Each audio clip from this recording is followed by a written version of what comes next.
नमस्कार, मी तेजल किल्लारे. लोकज्योती मराठी या यूट्यूब चॅनलमध्ये आपल्या सर्व प्रेक्षकांचे मनापासून स्वागत.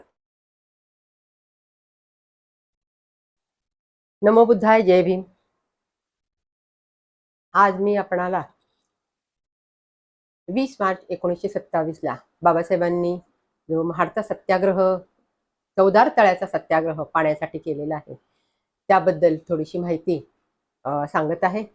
तरी सुरुवात करताना मला असं म्हणावं वाटतं की ही एक मोठी क्रांती होती, पाण्यासाठी केलेली क्रांती होती. त्या क्रांती म्हणजे काय, तर समाज जीवन पूर्णपणे बदलून टाकून, कारण का एक व्यक्तिसमूह दुसऱ्या व्यक्तिसमूहावर अन्याय करत असेल, त्यांच्या विकासाच्या वाटा बंद करत असेल, तर त्या समाजामध्ये जागृती निर्माण होते आणि जागृती निर्माण होऊन नवीन समाज रचना, नवीन मूल्यांवर आधारित नवीन समाज रचना तयार होते. थोडक्यात काय, तर अन्यायाविरुद्ध उभारलेला लढा म्हणजेच क्रांती.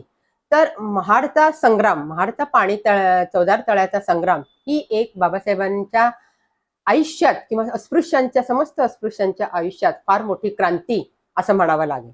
आता जगभरात अनेक देशांमध्ये क्रांत्या झाल्या, परंतु त्या सत्तांतराच्या प्रक्रियेतून झाल्या. उदाहरणार्थ फ्रेंच राज्यक्रांती, एका बाजूला पोप, अमीर, उमराव, धर्मगुरू आणि दुसऱ्या बाजूला सामान्य जनता, आणि मग ते कर अटी लादत त्यांना लुटत असत, गरिबांचा छळ करत असत, आणि मग जनता अन्यायाने पेटून निघाली आणि राजाचं ते म्हणणं होतं ते धुडकावून लावलं आणि फ्रेंच राज्यक्रांती झाली. आता रशियाची क्रांती तर रक्तरंजित क्रांती असं म्हटलेलं आहे, कारण का झार निकोलसचं राजा हा ईश्वरी अंश आहे असं त्याचं म्हणणं होतं, आणि तो म्हणेल ती पूर्व दिशा असं म्हणून तो प्रजेचा छळ करत असे. आणि मग जिलेटिनवरच त्याने लोकांनी अन्यायाचा प्रतिकार केला आणि राजाचा बळी दिला. अमेरिकेचं तर माहीतच आहे की अमेरिकेची क्रांती झाली तर जगाला 2 महायुद्धांना तोंड द्यावं लागलं. मग आता ह्या सगळ्या क्रांत्या सत्तांतराच्या प्रक्रियेतून झाल्या. परंतु भारतामध्ये जी आपल्या क्रांती झालेली आहे ती समाज परिवर्तनाला सन्मुख करणारी क्रांती झाली आणि रक्तविहीन क्रांती झाली. तर ती पहिली क्रांती 2500 वर्षापूर्वी तथागत भगवान बुद्धांनी केलेली आहे, समाज मन बदलण्याची क्रांती, रक्तविहीन क्रांती. आणि बाबासाहेबांनी 14 ऑक्टोबर 1956 ला जो बौद्ध धम्माची दीक्षा 5 ते 7 लाख लोकांना बौद्ध धम्माची दीक्षा दिली आणि माणसात त्यांना आणलं, तर ह्या मोठ्या एवढ्या रक्तविहीन क्रांतीचा उगम कुठे असेल, तर तो महाडच्या चौदार तळ्याच्या सत्याग्रहाकडे. महाड चौदार तळ्याच्या सत्याग्रहामध्ये स्फुल्लिंग पेटलं आणि बाबासाहेबांनी ती सगळी बीज आहेत पुढच्या क्रांतीची ती ह्या चौदार तळ्याच्या सत्याग्रहात आहे. म्हणून चौदार तळ्याच्या सत्याग्रहाला अनन्यसाधारण महत्व भारताच्या इतिहासामध्ये आहे. आणि हा चौदार तळ्याचा सत्याग्रह करण्यासाठी बाबासाहेबांनी बहिष्कृत हितकारणी सभा स्थापन केली आणि तिथे त्यांनी असं त्या सभेमध्ये त्यांनी चर्चा केली सहकाऱ्यांसह की अस्पृश्य समाजाला ह्या गर्तेतून, गुलामगिरीच्या गर्तेतून बाहेर काढलं पाहिजे, त्यांना शिकवलं पाहिजे, त्यांना संघटित केलं पाहिजे, त्यांना संघर्ष करण्याची प्रेरणा दिली पाहिजे. आणि म्हणून त्या परिषदेमध्ये त्यांनी, बहिष्कृत हितकारणीच्या सभेच्या परिषदेमध्ये त्यांनी असं अस्पृश्यांना मंत्र दिला, शिका, संघटित व्हा, संघर्ष करा, स्वाभिमानी बना हे सांगितलं. आणि हळूहळू लोकांमध्ये जागृती निर्माण झाली. मग ही एक परिषदच मोठी घेऊन त्यामध्ये आपण जाहीरपणे सगळ्यांना सांगावं म्हणून बाबासाहेबांनी पुन्हा एकदा महाड येथे परिषद घेण्याचं ठरवलं. आणि 19-20 मार्च 2 दिवस परिषदेसाठी, 1927, 19 आणि 20 मार्च हे 2 दिवस परिषदेसाठी निवडले. सगळीकडे प्रचार केला, कारण का बहिष्कृत हितकारणीमध्ये जेव्हा 1924 ला बाबासाहेबांनी ही गर्जना केलेली होती, त्यानंतर समाज हळूहळू जागृत झाला होता आणि सगळीकडे तो विचार बाबासाहेबांचा फोफावला. लोकांची मनं जागृत झाली आणि महाड परिषदेला मिळेल तसे लोक आपल्या फडक्यामध्ये चटणी भाकरी बांधून महाडच्या दिशेने, कोणी पायी, कोणी बैलगाडीने, कोणी कसे कसे यायला सुरुवात झाली. बरं, महाडच बाबासाहेबांनी का निवडलं? कारण महाड म्हणजे कोकणात येतं ते, आणि कोकणला जागृतीच्या वाऱ्याने स्पर्शही केला नव्हता. पूर्ण अंधश्रद्धा, रूढी परंपरा, भूतकेतांच्या भाकडकथा ह्यामध्ये सगळी महाडची जनता म्हणजे कोकण, अजूनही कोकणामध्ये भूताकेतांवर विश्वास ठेवला जातो. अजूनही काही ठिकाणी अस्पृश्यता पाळली जाते. हे माझा स्वतःचा अनुभव आहे. तर अशा प्रकारे बाबासाहेबांनी महाड परिषद घेण्याचं ठरवलं. आणि मग घरी आल्यानंतर रमाबाईंना त्यांनी सांगितलं. रमाबाई आणि म्हणाल्या, मी पण येणार तुमच्या महाडच्या सत्याग्रहाला, लक्ष्मीबाई आणि त्यांच्या जाऊबाई आणि मी. बाबासाहेब म्हणाले, तुम्ही तिथे येऊन काय करणार? त्यावेळेस त्या म्हणाल्या, ठीक आहे, आम्ही सत्याग्रहींसाठी भाकरी करू. म्हणजे बाबासाहेबांना पाठिंबा रमाबाईंनी त्यावेळेस दिलेला होता. परंतु रमाईंच्या प्रकृती अस्वास्थ्यामुळे बाबासाहेबांनी त्यांना परिषदेला काही नेलं नाही. आणि 16 मार्चला आधीच 3 दिवस आधीच ते बोटीने महाडच्या परिषदेला जाण्यासाठी निघाले. आणि बरोबर 18 तारखेला ते तिथे पोहोचलेले आहेत. सुरेंद्र नाना टिपणीस यांनी त्यांची सगळी राहण्याची व्यवस्था सरकारी बंगल्यावर बाबासाहेबांची केलेली होती. 19 मार्चला जेव्हा सगळा जमाव वीरेश्वर थिएटरमध्ये जमला आणि त्यामध्ये बाबासाहेबांची परिषद, महाडची परिषद, अतिशय महत्वपूर्ण परिषद चालू झाली. यामध्ये स्टेजवर बाबासाहेबांच्या बरोबर त्यांची ब्राह्मण स्पृश्य मंडळी सुद्धा होती, पुरोगामा विचाराची मंडळी होती, तसेच अस्पृश्य मंडळी होती. तर त्यामध्ये अनंत विनायक चित्रे, सुरबा नाना टिपणीस, कलमा, त्याच्यानंतर बापूराव जोशी, तुळजाबाई मिठाशेठ, शंकरभाई विठ्ठलधारिया अशी मंडळी होती. त्याच्यानंतर अस्पृश्य मंडळी दादासाहेब गायकवाड होते, पगारे, जाधव वगैरे बंधू अस्पृश्य मंडळी होती. मग संभाजी तुकाराम गायकवाड ह्या कार्यकर्त्याने स्वागतापर भाषण केलं, सगळ्यांचं स्वागत केलं. आणि मग बाबासाहेब भाषणाला उभे राहिले. बाबासाहेबांनी त्यावेळेस संपूर्ण अस्पृश्य समाजाला एवढं जाज्वल्य भाषण की त्यांच्या मनामध्ये उठाव करण्याचं स्फुल्लिंग पेटवलं की तुम्ही गुलाम आहात, दुसऱ्यांनी दिलेलं पाणी तुम्ही पिता, दुसऱ्यांनी फेकून दिलेली वस्त्र घालता, दुसऱ्यांनी फेकून दिलेलं उष्ट शिळं अन्न तुम्ही खाता. तुम्हाला वाटत नाही का तुम्ही स्वतः स्वावलंबी व्हावं, स्वाभिमानी व्हावं? असं वाटत नाही का? तुम्ही आईच्या गर्भातच का नाही मेला? असा प्रेममूलक भाव बाबासाहेबांच्या म्हणण्यामध्ये होता. जरी त्यांना उत्स्फूर्तपणे ते बोलत होते तरी आपल्या भावंडांविषयी त्यांचा राग होता, तो प्रेममूलक होता. आणि असं भावपूर्ण भाषण केल्यानंतर संपूर्ण जनता भारावून गेली. त्यानंतर ही परिषद संपली, त्या दिवशीचा भाग तो संपला. आणि मग दुसऱ्या दिवशी 20 मार्चला पुन्हा एकदा परिषद भरणार होती, ती दुसरा भाग त्याचा. आणि ह्या परिषदेमध्ये अनेक ठराव पास करण्यात आले होते. दुसऱ्या दिवशी 20 मार्चचा दिवस उजाडला. त्यावेळेस सकाळीच सुरेंद्र नाना टिपणीसांच्या दिवाणखान्यामध्ये महत्वाच्या लोकांची बाबासाहेबांनी मिटिंग घेतली. आणि त्यामध्ये त्यांनी असं ठरवलं की ही जी 2 दिवस आपली परिषद चालणार आहे त्याच्यातून काहीतरी कृती केली पाहिजे. नुसत्याच भाषणं देऊन, घोषणा देऊन आपण परत जायचं नाहीये, तर आपण काहीतरी कृती केली पाहिजे. आणि मला वाटतं की महाड म्युन्सिपाल्टीने जो ठराव पास केलेला होता की महाडमधील सर्व तळी, म्हणजे सगळे पाणवठे, तळे, ओढे, नाले वगैरे सगळे जे आहे ते सर्व धर्मियांसाठी खुले केले जावेत. आता इंग्रजांचं राज्य होतं. 1924ला ते ठराव 26ला तो पास झालेला होता, परंतु अंमलात काही आणला नव्हता. कारण हा जो नियम आहे, हा जो ठराव आहे, तो स्पृश्यांनी धाब्यावर बसवला होता. आणि अस्पृश्य महार गरीब लोक ते घाबरत होते. आणि म्हणून तो प्रघात आपण पाडूया असं बाबासाहेबांनी निर्णय मनाशी पक्का केला. सगळ्यांना आनंद झाला आणि पुन्हा एकदा परिषदेला सुरुवात झाली. त्याही वेळेस बाबासाहेबांनी पुन्हा अतिशय म्हणजे भारावून टाकणारं, लोकांना स्फूर्तीदायक असं भाषण सांगितलं.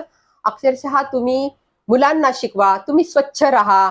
बायकांना सुद्धा त्यांनी त्यावेळेस सांगितलेलं होतं की मी तुमच्या फाटक्या तुटक्या साड्या त्या स्वच्छ शिवा, स्वच्छ धुवा, पायघोळ साड्या नेसा, पत्र्याचे कतलाचे दागिने घालू नसतील तर घालू नका, पण तुमची जी ओळख आहे, अस्पृश्य म्हणून ओळख आहे, ती झुडकारून टाका. कारण आपण सुद्धा माणसासारखी माणसं आहोत.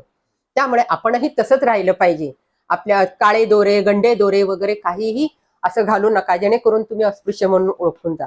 मुलांना शिकवा. आता त्यावेळेस ते होतं का? नव्हतं. बाबासाहेबांनी तर अनुभव घेतलेले होते, परंतु हे लोकांना समजून सांगण्यासाठी, त्यांच्या मनामध्ये गुलामगिरीची जाणीव करून देण्यासाठी बाबासाहेबांनी असं जाज्वल्य भाषण केलेलं होतं. आणि सगळे लोक त्यावेळेसही खूप भारावून गेले. जवळजवळ 32 ठराव पास केले ह्या परिषदेमध्ये. त्यातला एक ठराव मिश्र विवाह संबंधीचा जो ठराव आहे तो काही पास झाला नाही, परंतु पाणी पिण्याचा जो ठराव होता, तो निर्णय होता, तो मात्र पक्का झाला. त्यानंतर शेवटी जाधव ह्या कार्यकर्त्यांनी गोपाळ जाधव गोपाळ शिवराम जाधव या कार्यकर्त्याने आभार प्रदर्शन केलं. आभार प्रदर्शन त्यांचं संपतात अनंत विनायक चित्रे, बाबासाहेबांचे स्नेही ब्राह्मण, ते उभे राहिले आणि त्या आभार प्रदर्शनात दुजोरा देतानाचं छोटंखानी भाषण केलं. आणि ते म्हणाले की आजकाल महाडच्या परिसरामध्ये महाडच्या लोकांना पाण्यासाठी वणवण फिरावं लागत होतं. अस्पृश्य मंडळी पाण्याची भांडी घेऊन जिकडे तिकडे फिरत होते, त्यांना कोणी पाणी देईन असं झालेलं आहे.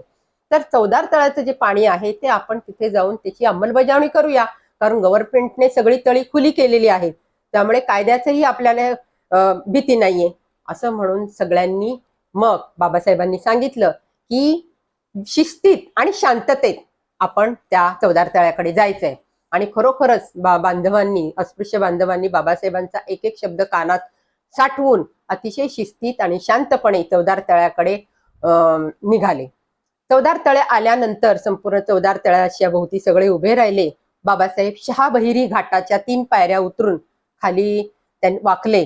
आणि काय तो क्षण होता पाणी पिण्याचा, जे निसर्गातून पडतं, पाऊस पडतो, नद्या नाल्या भरतात, निसर्गाने सगळ्यांना हक्क दिलाय, जो जो सजीव प्राणी आहे त्यांना. परंतु ह्या मनुस्मृतीने, ह्या समाज रचनेने अस्पृश्यांना मात्र तेवढं पाणी शिवण्याला प्रतिबंध केलेला होता. कुत्रमांजरी सुद्धा पित होती, पण माणसासारखा माणूस असून त्याला तो का, तर त्यांनी अस्पृश्य आहेत आणि त्यांनी असंच राहायचं आहे.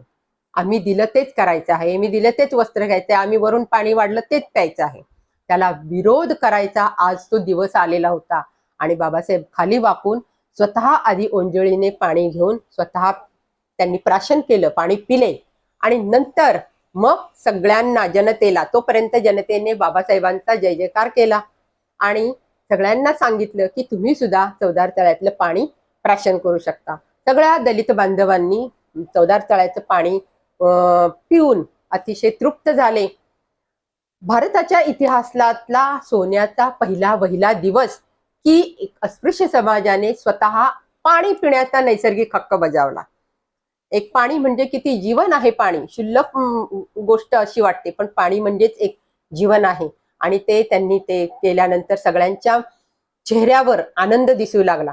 आपणही याला प्रतिकार करू शकतो, आपणही आपला हक्क बजावू शकतो, आपण स्वाभिमानी होऊ शकतो, स्वावलंबी होऊ शकतो. जे जे बाबासाहेबांनी त्यांना उपदेश केलेले होते ते अंमलात आणू शकतो असा विश्वास सर्व अस्पृश्य जनतेत झाला. पुन्हा एकदा बाबासाहेबांनी सगळ्यांना सांगितलं, पाणी पिऊन झाल्यानंतर परत एकदा शिस्तीत आपल्या सभा मंडपाकडे तिकडे जायचं आहे आणि परिषद संपली असं जाहीर करून आपापल्या घरी जायचं आहे. कुणी काही प्रतिकार केला त्याला प्रतिउत्तर द्यायचं नाही. त्यात बाबासाहेबांचा शब्द हातात झेलून सगळे अस्पृश्य मंडळी पुन्हा एकदा परिषदेच्या ठिकाणी गेले. बाबासाहेबांना कार्यकर्त्यांनी सरकारी बंगल्यावर घेऊन गेले, तिथे त्यांची राहण्याची व्यवस्था होती.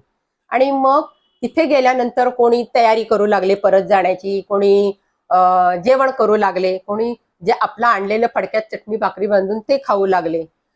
आणि एवढ्यात हे चालत असतानाच विरेश्वर देवळाचा जो गुरव आहे बाळकृष्ण नावाचा, त्याने दवंडी पिटवत सगळ्या गावात ओरडत फिरला की महारांनी चौदार तळं बाटवलं, महारांनी चौदार तळ्याला स्पर्श केला, चौदार तळाचा विटाळ झाला, पाण्याला विटाळ झाला. आणि आता ते सगळे विरेश्वराच्या देवळात सुद्धा येणार आहेत, विरेश्वराचं देऊळ सुद्धा बाटवणार आहेत, तिथेही घुसणार आहेत. अशी दवंडी ऐकून स्पृश्य मंडळी, सनातनी सवर्ण मंडळी अंगाराने, त्यांची रागाने नुसती फुलली होती. आणि मग काय, जे हातात जी काही शस्त्र येईल, दगड, गोटे, काठ्या, लाठ्या घेऊन ते परिषदेच्या ठिकाणी आले आणि अस्पृश्य बांधवांवर अमानुष मारहाण केली. त्यांनी स्त्रिया, लहान मुलं व म्हातारी माणसं काहीही बघितलं नाही. काहींना रक्तबंबाळ केलं आणि त्याच्यानंतर त्यांच्या अन्नामध्ये माती कालवली, त्यांचे अन्न तुडवलं गेलं, अन्न ओतून टाकलं मातीमध्ये.